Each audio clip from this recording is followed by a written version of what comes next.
Ultraspeed's purple coil has 3 cables. One is located on the right and the other 2 are on the left sides. The thick cable, which is black, is the Kurabe cable made in Japan and connects to the spark plug cap. The red cable is connected to the 12 volts cable, and the black cable connects to the data ECU on your motorcycle's wiring harness. Please pay attention to the red and black cables for the Ultraspeed coil. The red cable is for 12 volts, so make sure to look for the 12 volts coil cable on your motorbike, as each motorbike has a different cable color. The black one is the cable for the ECU. In this video, we will demonstrate the installation on a Yamaha X-Max 2023.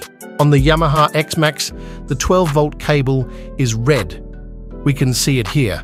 So, the Ultraspeed coil's red cable is connected to the red coil cable on the Yamaha X-Max, and we connect the black Ultraspeed coil cable to the ECU cable for the coil.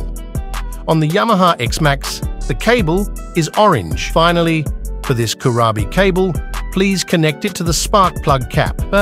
Once everything is finished, this purple coil can be used on your motorbike. Here are some tips for manual installation for some motorcycles. Thank you for watching this video. Hit like, comment, and subscribe, and power up your motorcycle with Ultraspeed Racing.